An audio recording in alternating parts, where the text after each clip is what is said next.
And thank you all. This is an honor to come back and come full circle into another lecture hall, but from a different perspective. It's definitely very interesting. I talk a lot, I give a lot of lectures, but first time back in my own alma mater, so that's kind of cool. I wanted to start, let's make sure this thing works, okay. I wanted to start by getting a little bit of check the temperature on you guys a little bit. So I'm going to ask you some questions. I hope that you can answer them. They're not difficult. First thing I want to do is, this is the easy one. How many people are going to raise their hands? How many people drink coffee? Good. I could have done it the other way around, but then everybody feels weird about being those few people that don't drink coffee. Don't feel weird. It's okay. You're not alone. There's plenty of people who don't drink coffee. All right, so of all you people who drink coffee, how many actually drink coffee at home? How many make it at home? Or wherever you are. Maybe when you're traveling. Okay. Of you people who make your coffee at home, how many own your own grinder? Your own coffee grinder? It keeps getting smaller and smaller, kind of on purpose. And then for all of you who drink coffee, and this is sort of a very general question, but how many of you know where your coffee came from? I don't mean where did you buy it, I mean where did it come from? Where was the origin of that coffee? Do you feel like you have a good sense of when you buy your coffee that you know that? Okay, we'll try to fix that a little bit. And that's a lot of what I do, is try to fix that. I have a motto, a trademark motto, I might add. I know this is business.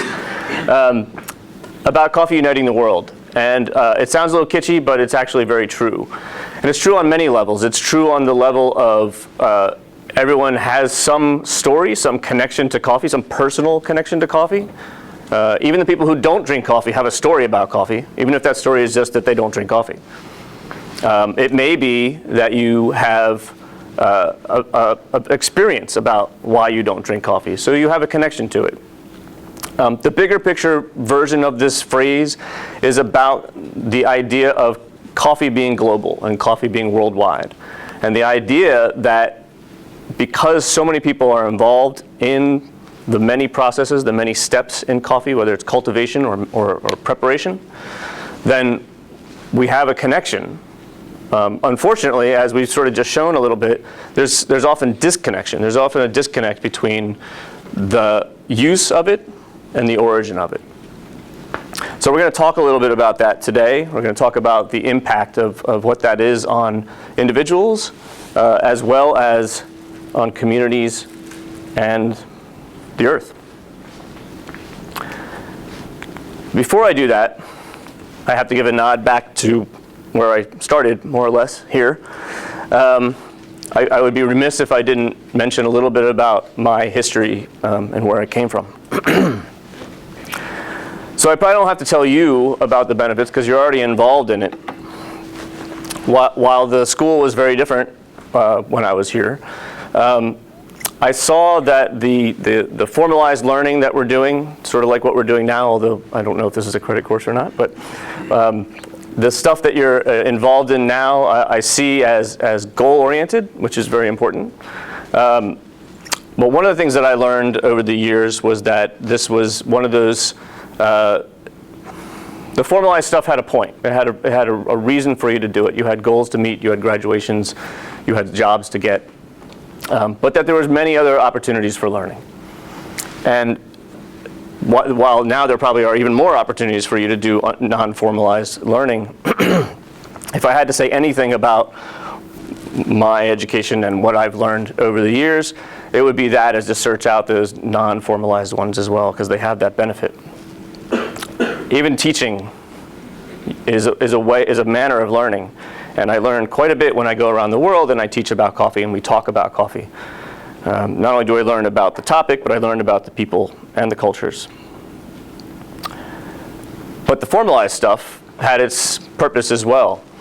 So graduating with a biology degree and a chemistry minor, I put it to use. I had those formalized goals that I was trying to have occur, like working for these companies that did research. So I did research and development for major pharmaceutical corporations and biotech. in Research Triangle Park. And all of these had success. They were all positive experiences and goal-oriented experiences. But they all came from a place for me that started with learning. I love to learn.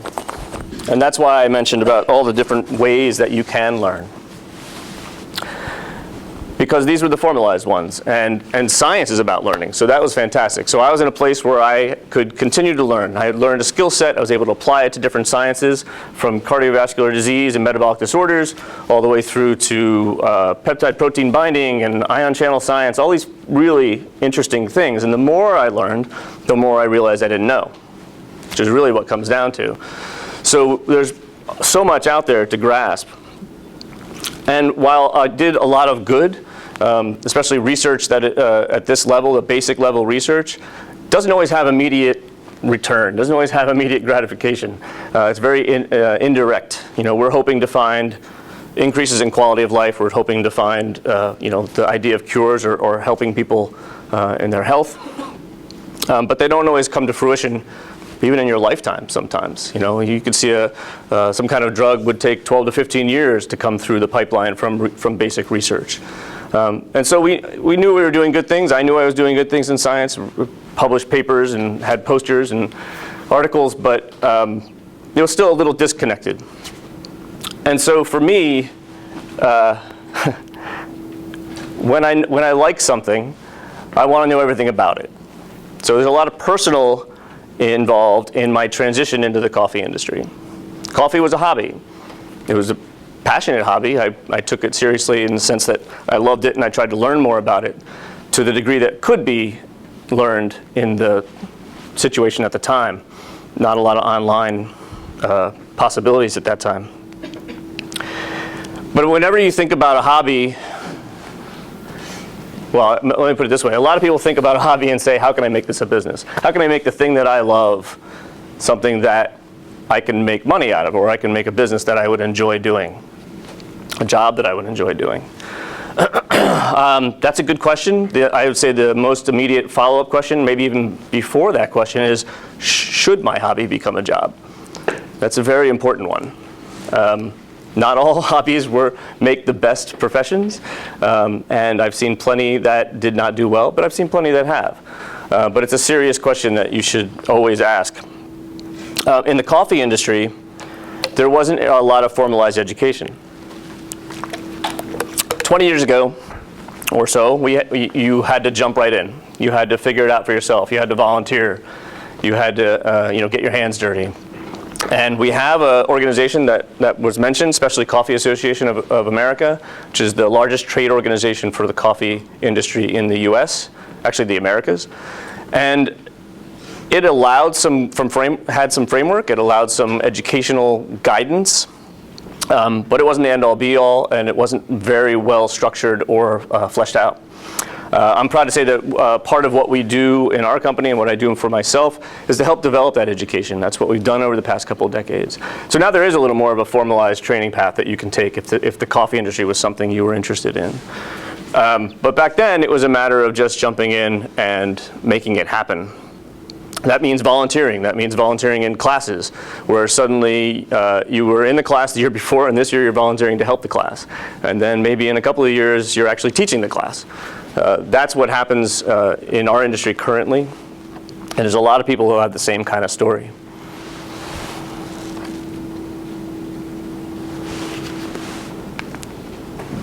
So that's what happened here. That's how I got to where I am now. Jumping in and finding out and learning, constant learning. Really wanted to find out how things worked. While I've had these titles, while I've done these jobs over the years, they didn't all happen at once. There was a slow process. And it really started with retail. The conversation centered around, what do I have control of now? What can I do here in my community that can make change? And so we started with the businesses, the retail businesses, Cafe Variety and Open Eye Cafe, neighboring towns. Cafe Variety was established in 1995. It's a unique cafe that's in the woods in Chapel Hill. has its own personality, but the primary goals of quality, that the thing that we had control over, were the same for this cafe as they were for this one that's in the next town over. Completely different format, completely different style, but the idea of quality product, quality atmosphere, and quality service were those three legs that were holding up that stool. And they're applied in a different way, but equally in both of these retail locations. This is what I had control of. We can control the product and how we presented it. Wasn't good enough. I wanted to know more. So not only that, I wanted to have control over more. The knowledge part was important because if you ask me a question, I want to be able to answer it. I want to be able to say, to some degree of confidence, that I can get you there. I can get you to the point where we have an understanding. I don't want to have to say, I'm not sure what happens at that point. And that becomes really important when we're talking about the origin of coffee. Now, before we get to that, I want, since this is primarily business, let's talk about the business of coffee. One of the largest globally traded commodities in the world, and we talk about coffee in a commodity sense. That is not what I do, and we'll talk about the distinction. But it is traded worldwide on a daily basis on the commodities market. This is just a snapshot of how the coffee world has increased in both money and production. You can, not a direct path, but you can see the increase, obviously, being up to almost $17 billion industry in 2010.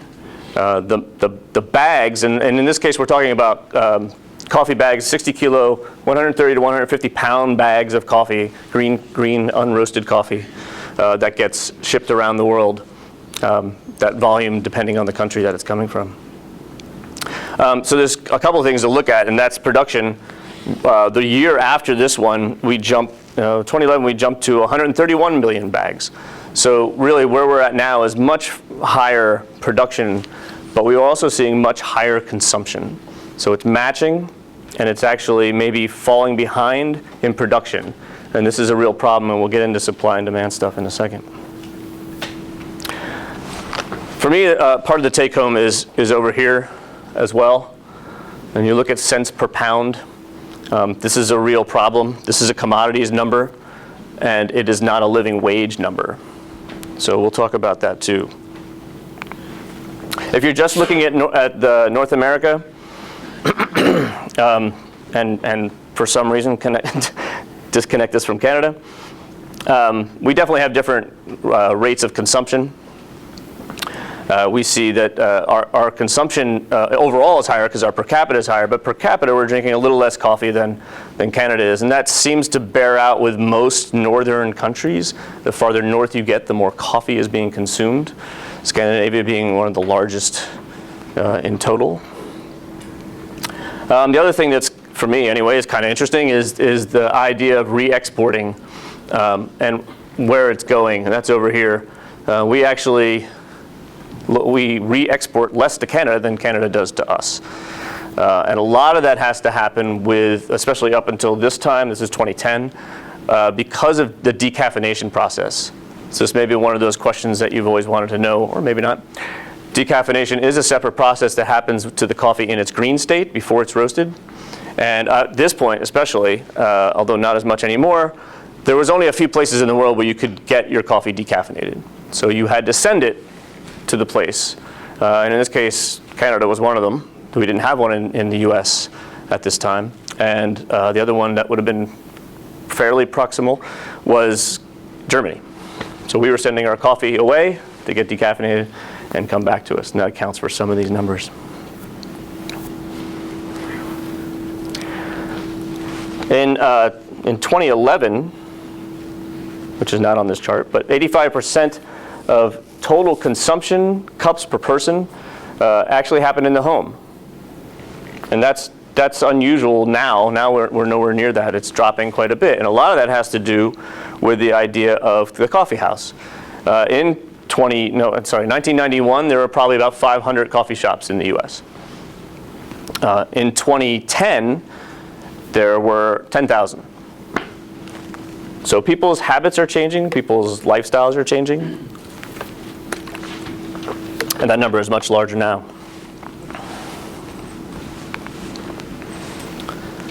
So we talk about supply and demand.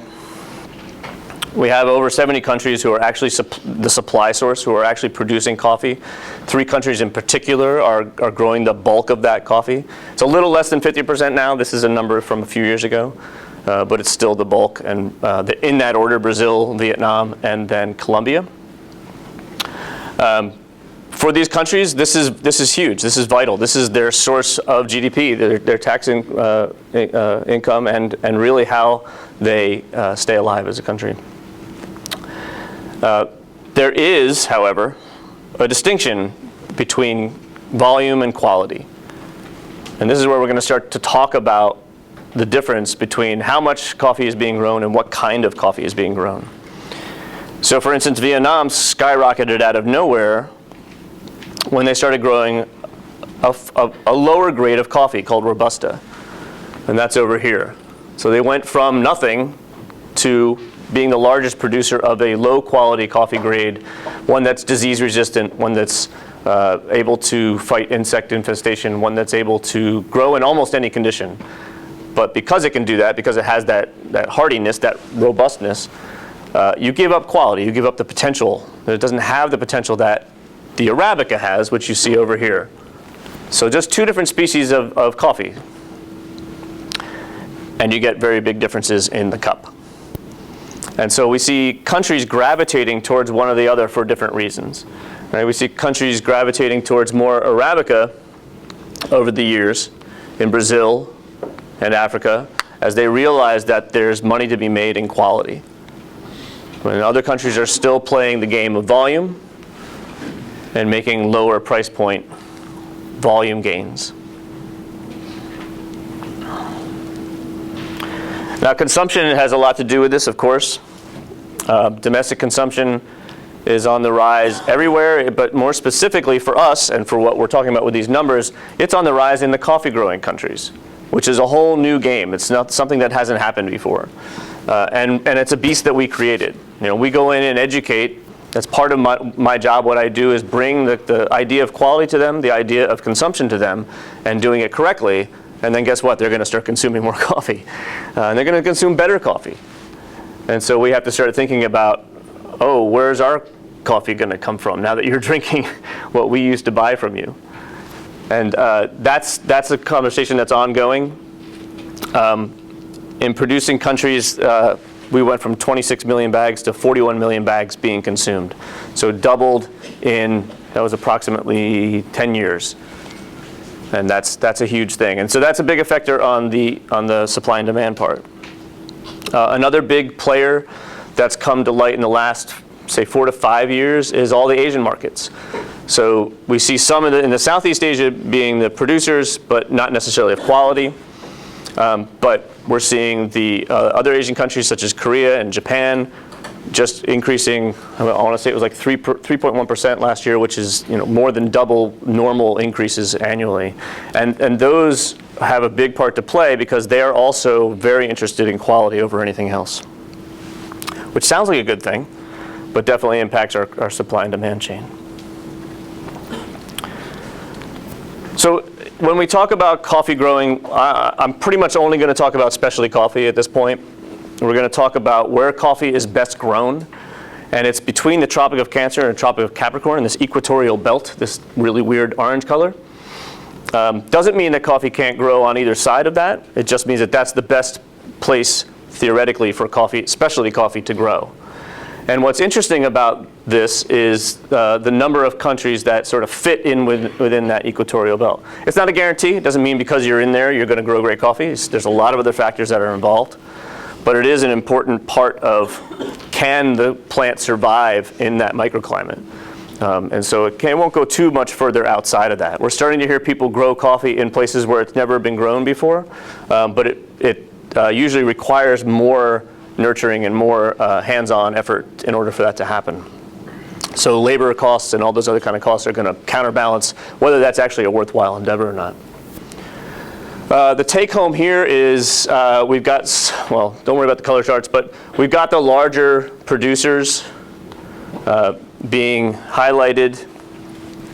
And I think the best thing that this does is give us a comparison to this, which is really everybody else, right? So this is a really clear indication of our supply and demand issue. Most of the world drinks coffee. There's only a few countries and cultures that don't drink coffee, and they all drink it to various degrees.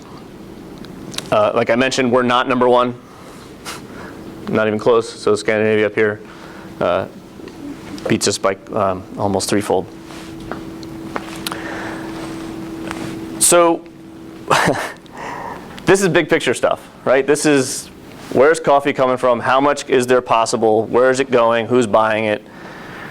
But the real question becomes, how do I maintain my source? How do I maintain my supply? Especially when my supply is limited by the fact that I want quality guarantees. I want to make sure that I have a certain kind of coffee coming to me. And this is a much harder question to answer. And as part of why I went where I did in my career, my idea of being in control of our community, being in control of our product, and making sure that that was fantastic was good, but for me it wasn't enough. This is a matter of, again, control and understanding. And so I went back. I went back to the source. And the obvious source of coffee is the farmer. This is where it all starts. And it really set the stage for the idea of how are we going to make sure that we get great coffee all the time. Seems like a simple idea. Our needs are fairly simple in that essence, but the devil is in the details. And so the first step was to go back in the chain, go back to the people who are actually doing the work and find out what's going on. I don't want to count on some third-party verification. I don't want to count on somebody else telling me what they think is happening. I want to know. And more than that, I want to be able to help when it's appropriate. I want to be able to make sure, again, selfishly, that I'm getting what I need, but that they're getting what they need so that they can actually do that as well and not have to worry about other things. This was the basis of our direct relationship program. And the idea is to actually create relationships, is to understand, have an understanding. What is it that it takes? How do you manage to grow coffee? How do you manage to live off one crop a year? Most harvests are a single time a year. There might be a small secondary in certain countries that might give you a little bit of extra cash, but really they're banking on once a year. Imagine if you got paid once a year. And you weren't really even sure you're going to get paid. And you weren't sure how much. That happens every time for these farmers. And part of our relationship effort was to give them some guarantees, was to give them some comfort, was to let them understand, hey, the quality is what we're talking about. We want to understand how we get there. And then we want to make sure you can continue to do it. And then we want to make sure that 5 years from now, when the quality is there, we're going to continue to support you and make sure that you have what you need to do the work. So when people like Saul Malara here from Honduras, way out in the southwestern Honduras, in a region called Ocotepeque, these aren't all his kids. He has 9 kids. I buy all his coffee. So I kind of have 9 kids, right? I have a family to worry about. I have another family, but you know what I mean. Like, there is a real human element to this. And this is what I meant when I said, what is the impact in the title? What is the impact on people? What is the impact on the land that they live on? Because this is where your coffee comes from. They have a long history of being abused. And I think that's the other thing, that when I go into a country, I have to have a full understanding of the culture that I'm in and the history that has happened before I showed up. And I have to understand that not only has he had really bad experiences with coffee buyers, his father's had really bad experiences with coffee buyers, and his father's had really bad. They have a long generational history of being abused for the hard work that they've done. And so like any good relationship, it takes time.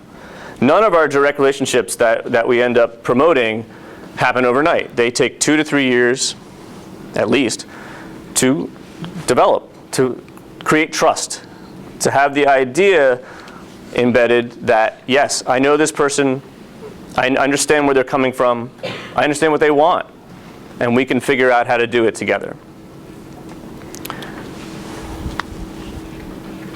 This is not a guarantee. The hands are on purpose. Contracts are appropriate when they're appropriate, but a lot of this stuff is still handshake. That's how things are done in certain countries, and you honor that handshake. And sometimes it goes wrong. It doesn't always work. I don't try to sugarcoat this. We've had bad experiences where it just didn't work out. Sometimes we've been able to recoup those experiences, and we've been able to get back on board and back on track. But when it does work, this is the format that we're trying to drive forward in our industry, in our specialty industry, because we're talking about quality. Everything is founded on the quality of the product that we're talking about. The open-ended question that I'm asking here, primarily the difference is direct connection. It's about being there. I'm on the ground, I'm in the farm, I can see what's happening, I can verify things. There's no confusion, there's no misunderstandings.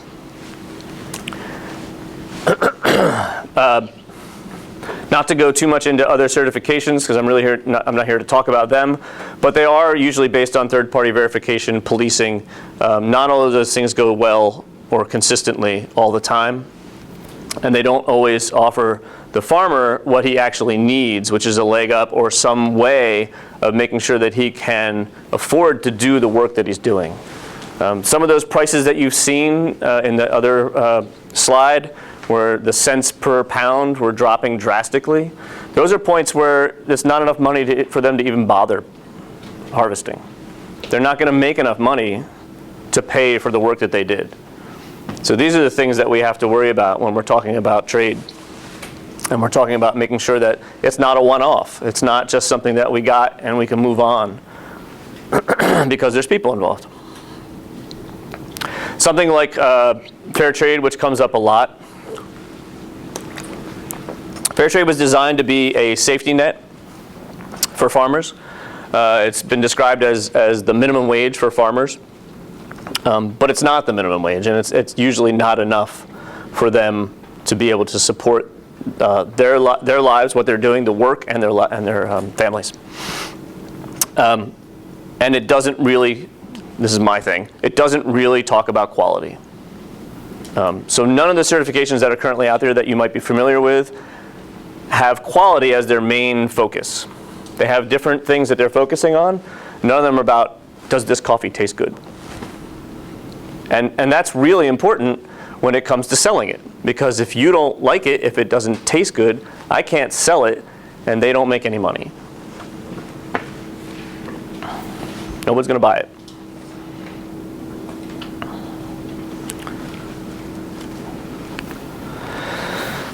Shifting over to Guatemala, we have Juan Francisco Pira. He's over in Lake Atitlan. If anybody's had a chance to go over there, beautiful volcanic lakes, amazing soil for coffee growing, great microclimate. And these are the people that we work with. Juan Francisco actually went to school for agriculture. He's got a really good sense of the land, his land, and he wants to figure out how to do it the best way possible. That open-mindedness is something we look for in the farmers, something that we want to make sure that we have an understanding for, that they're willing to think about how things are done and why they're done. So most of these farmers, even the ones who are really good at what they've done and are third, fourth generation farmers, they all know what they're doing when it comes to farming. They don't need me to tell them what they're doing. What we try to find out is why they're doing what they're doing. So it's great when it works, but when it doesn't work, they don't know what to do because they just know really well what they're doing. So our job is to go in there and say, hey, I see that you're doing it this way. Let's find out why it works or why it's working right now. And that way we can find an alternative in case it doesn't work. And that's where Juan Francisco is perfect. He wants to try new things. He wants to make sure that come the next coffee bean borer beetle infestation, we have an alternative. We have something that we can do so that we don't lose our entire crop. Losing your entire crop means no salary.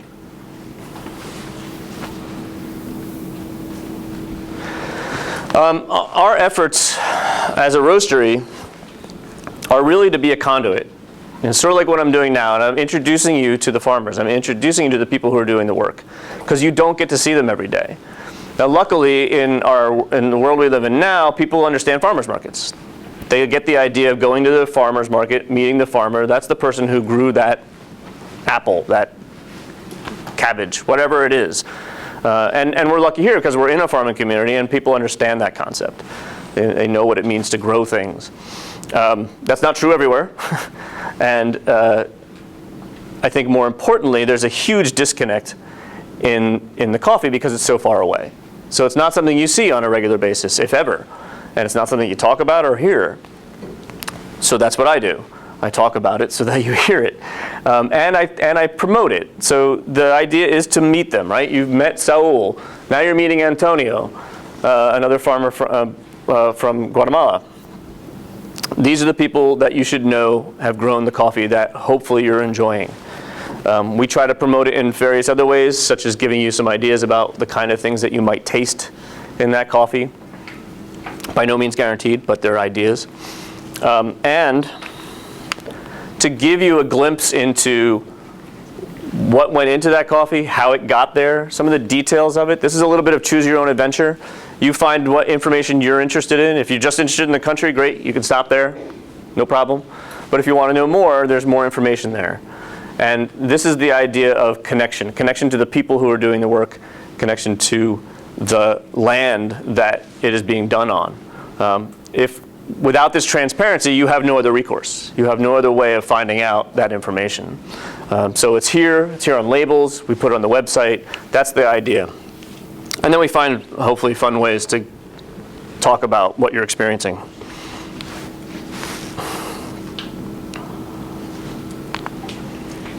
So I mentioned Antonio. This is Annabella, his sister, brother and sister, third generation farmers.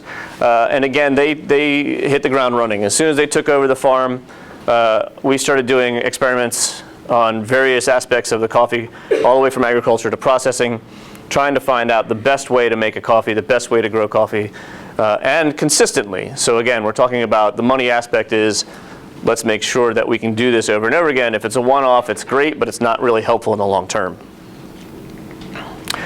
These are the people who do the work.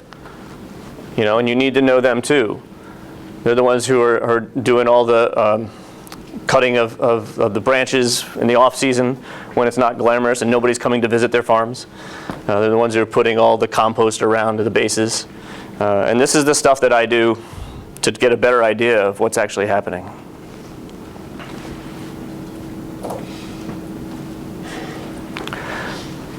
So we have, here we go.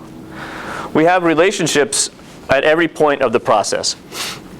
It starts with the farm because it's the most obvious and it's the starting point. This is where the coffee is grown. But at every point along the way, we have to have relationships with the people doing that work. So the relationship doesn't just start and end at the farmer. It's all the way through that pipeline. So we want to make sure that we understand what's happening to it during the processing, during the milling, during the transport. This stuff has to be transported over in containers overseas, and the conditions have to be such that when it lands, you know what you've got. It's what happened it's the same coffee that left as when it arrived. Not always true. So relationships with each of these partners becomes really important in guaranteeing the success, guaranteeing the consistency of what you've thought you started with in country, and then eventually comes to you to be roasted. And this was the idea of, well, those aren't glamorous. Nobody wants to talk about transport, but it's still important. And this is the numbers game. Import-export is arduous. And if anybody is interested in that world, good for you because it needs experts. This is something that I've learned about, but I do not enjoy. I won't lie to you. Import-export is a mess.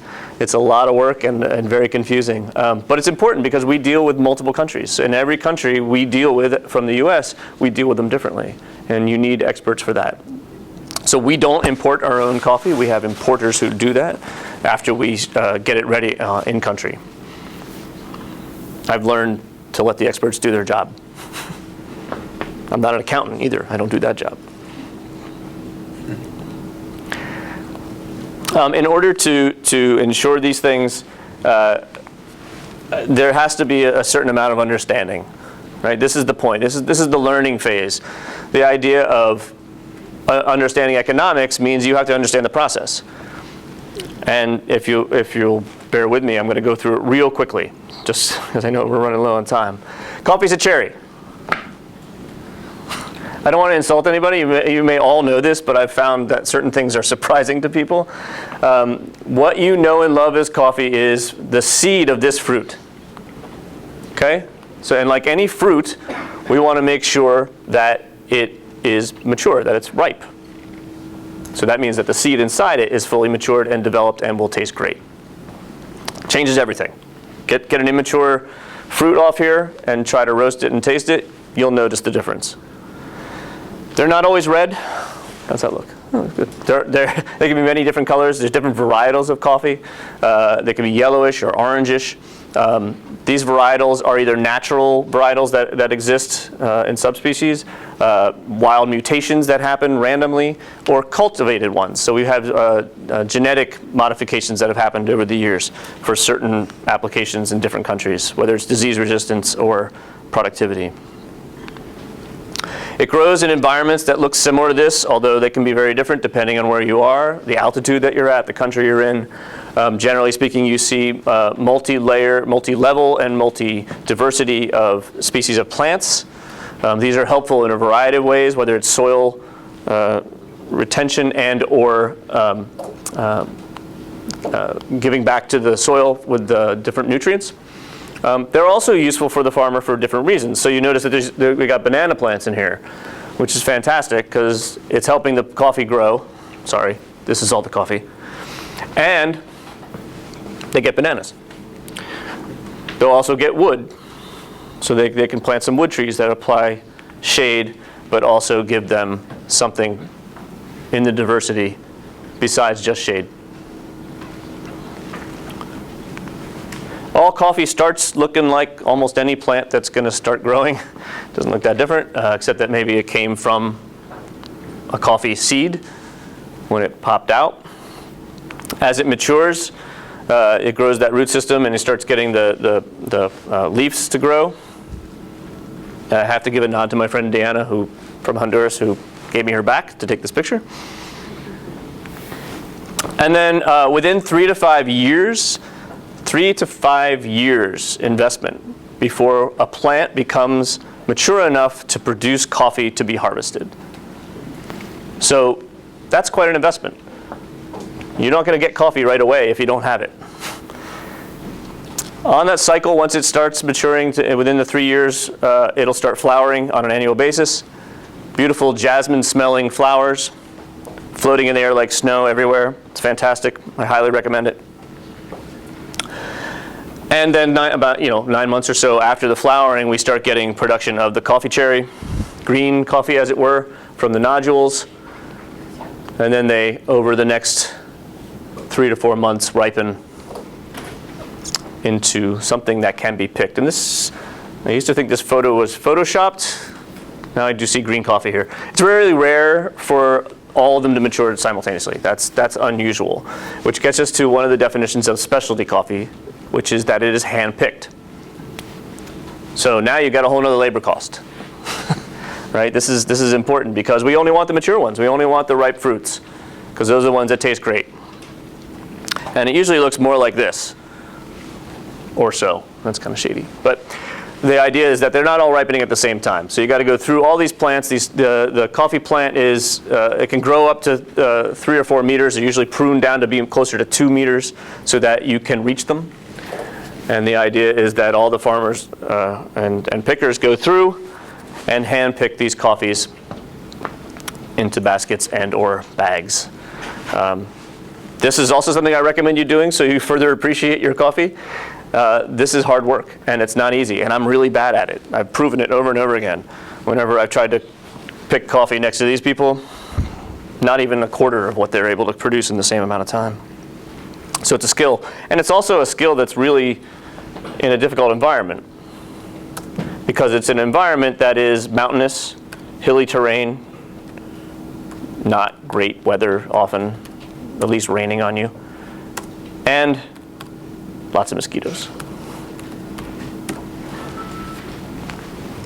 After that, we go through many processing steps. So these are just a few phases of what happens after we depulp. That's the most common type of coffee, is a wash coffee, meaning we get that seed outside the cherry and then we treat it. There's lots of steps involved there. All these things can make or break a coffee. So every step along the way can ruin the inherent value of that coffee, whether we picked it too early or we mess up the processing, or we mess up the drying. So the coffee has to be dried to a certain water content, and that allows us to transport it. Otherwise, we're going to end up growing mold in the container when we ship it. It also has a lot to do with its development. So there's a general definition of specialty coffee. We're not really going to worry about it too much. The idea is that it allows for some interpretation and guidelines, but not too strict. Here's what I really want to focus on.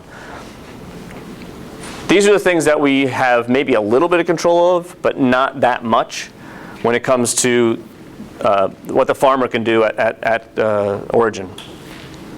Right? We really don't have a choice about microclimate unless you want to move your farm.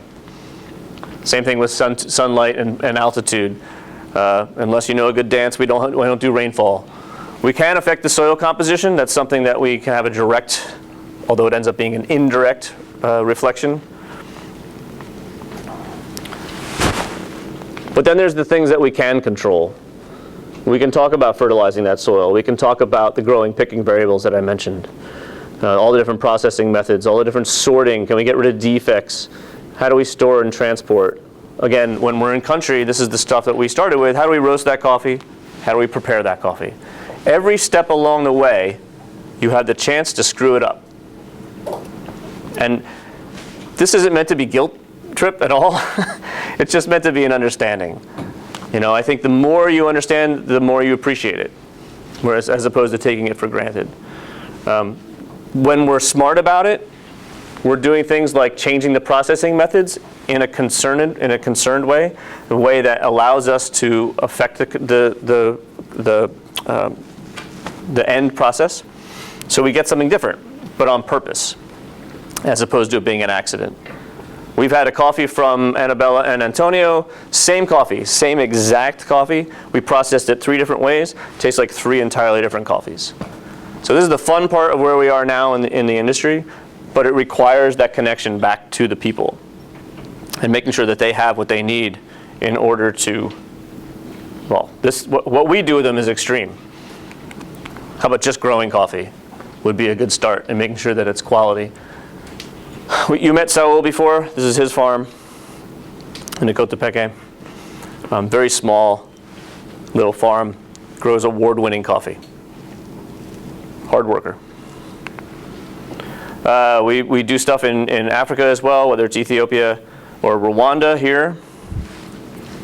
I think I have doing various work of pruning the coffee and making sure that the next harvest is going to be the best harvest that we can get out of those coffee trees. Remember, they all have a lifetime. They don't last forever.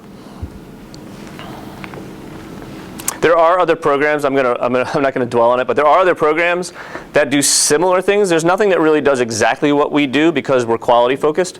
But Cup of Excellence is probably the next best thing to what we do because it does talk about coffee. And it's a review of all the coffees that are coming out of each coffee growing country each year. And it's finding the best coffees that are coming out of that country and then putting them on an online auction.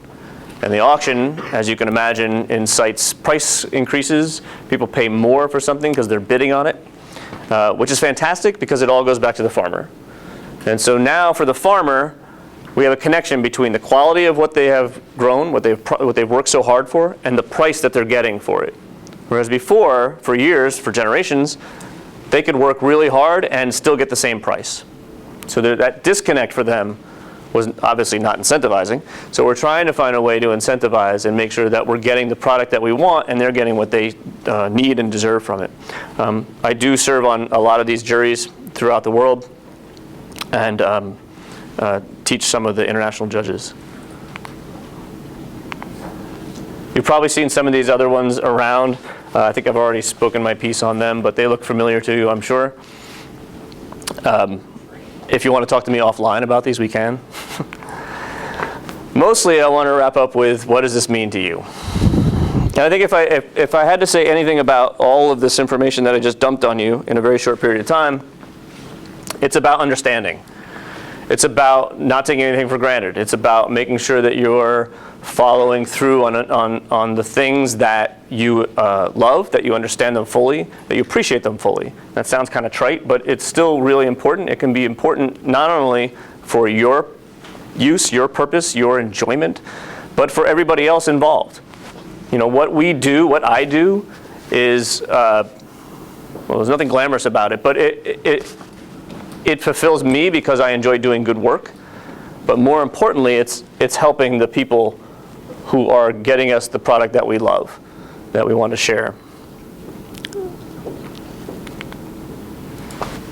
With that, I want to thank you for your time and for your very apt attention. If you need us, we're on here.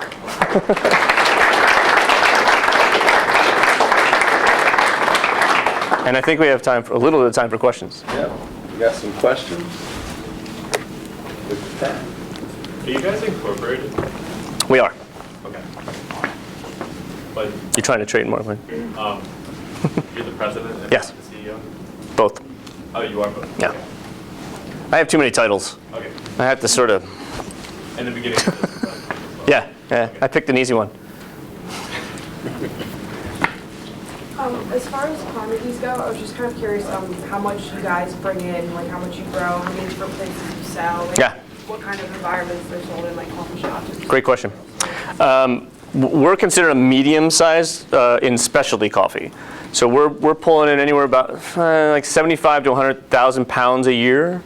That's not a lot. I mean, compared to commodity roasters, but even in the specialty world, that's still sort of in the middle to upper. Yeah. And a lot of that, I mean, what I love about that question is it sort of leads into the idea of how much change can we affect, right? And that's what we're trying to do, is increase that, but not lose the quality factor. So it's a balancing act, and we're continually looking at that. You know, we're officially, you know, we started roasting in 2004. So for that, being that old, we're actually not that big. And a lot of people just skyrocket. And that certainly could have happened, but we wanted to do it in a smart way.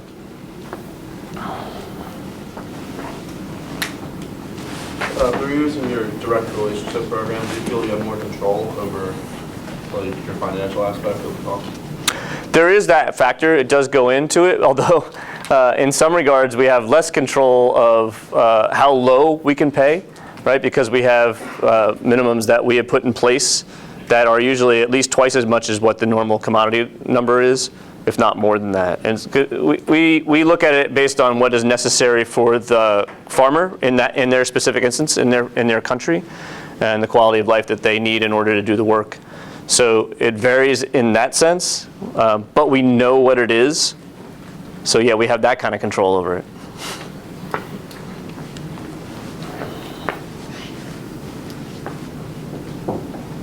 Any other questions? Got one back here. Hey, I just come back from Vietnam, and Did you have a good cup of coffee? huh? Did you have a good cup of coffee? Every corner. Okay. So, really, my question is, where did all these coffee shops come from? You showed the one picture and reminded me of Saigon. There are so many coffee shops in Asia Yeah. that have waterfalls, fish. I mean, they're just Everywhere. oases from the chaos of the city, I would have to say. And then it's a cultural thing. All the students at the university we were at all meet at the coffee shop in the weekends all day. Now, they live in very small places, but the coffee shop is so important to to life in Asia for students and everything, you know. And I don't know if, you know, Starbucks popularized that overall, but my wife and I used to meet all these people in coffee shops and through Fulbright Foundation and everything. And I was just startled. Where did all this coffee shop culture come from? I mean, you do have to give a nod to some of the bigger companies who have created an atmosphere, who have created a lifestyle change in how people view coffee and how they utilize coffee. There's no doubt about that. They're not in Vietnam proper yet, but they will be. Starbucks? Starbucks, yeah. There's 6 in Saigon. Yeah. Okay. So they just started into that market. So what I'm saying is you can't give them the credit, so to speak, for on the ground, but you can give them the credit for the idea of how people want to utilize that space or what they want to do with their time, and that's true with people who travel. So the more traveled you are, the more you bring your experiences with you, and you bring your expectations with you, and that's changing countries around the world as well. And you know, Japan and Korea are leading the way for sheer numbers. But they still do it differently. They still have, everyone's a roaster retailer. Everyone roasts their own coffee. So there's 10,000 coffee shops and every one of them roasts their own coffee. I just have one funny comment. I talked to a guy at the university that we used to go out for coffee all the time. And he said, if you want to meet over at Starbucks over here, there's one that was near us. And the guy just went quiet. And then he finally said, he said, no, he said, they just have dirty water. He said, let me take you to a real coffee shop. So it was a funny comment, but he wasn't commenting about Starbucks in general. I think he was commenting about the Cafe Americano, Right. which is incredible. The specific experience that he The had. water, you know, they dilute it, so that's the American coffee. Does that mean you mostly had Vietnamese coffees when you were there? Oh my God, it was 1 million. It has such an incredible coffee culture from the little place in the corner Yeah. to the big shop to the chain, like Highlands, and I was in the coffee growing region and I saw all the different colored beans, so I know what you're talking about. Yeah. It's fascinating. That's a great comment. Anybody else? Any burning coffee questions? Sorry. About maybe one more question. Maybe 2. 2 more questions. You said something about like sometimes it goes wrong in a relationship. Yeah. Can you give us an example? I wonder if I can go all the way back. Early on, there was a picture of a gentleman. See if I can find him real quick. This guy in the center, Francisco Moran. Awesome guy. Amazing farmer. Lives in Honduras. Lives in. He's actually Sel's neighbor, generally speaking, in Ocotepeque. Things don't always go according to plan, right? We had an agreement. I've been buying from him for 3 or 4 years at the point where the coffee just wasn't good. You know, and everything that we do is a quality-based thing. I can't buy coffee I can't sell. And most people who are buyers would say, I'm sorry, maybe next year, you know, and walk away. Because of what we're trying to do, because of the relationship that we're trying to create and the support system that we're trying to have, it's not just that. It's not just, hey, sorry, buddy, maybe next year. It's, how do we fix this? What can we do to make sure that whatever happened doesn't happen again? And then just hope that they're on board for the next year, that you didn't scare them off, that they're not feeling like you just took advantage of them, you know, because they were counting on you. They were counting on you to pay them that money. That was it for them. That was their money. We got lucky. The next year, he was back on board. He was there. All the things that we talked about, we enacted. We put them forth, and the coffee was fine that year. So that's both a good and bad example, I guess. But there's been examples where people get scared and they sell to a local real quick because they need the money right away. And it was just, you know, just unfortunate. What's your favorite method of making coffee? Wow. A better question than my favorite coffee, thank you. I am enjoying the Chemex now. Is anybody familiar with the Chemex? It's actually been around for a long time. It was invented in the early 50s. And it is just glass with a filter and really highlights certain coffee's sweetness that I think is fantastic. And it's easy to use. It looks attractive. It's nice for the home. Most people, if you go to your family's homes or whatever, maybe go to your grandmother's homes, and you'll find them in the cabinets. They're still there. They just stopped using them. All right, well, Scott, thank you very much. And, Thank you.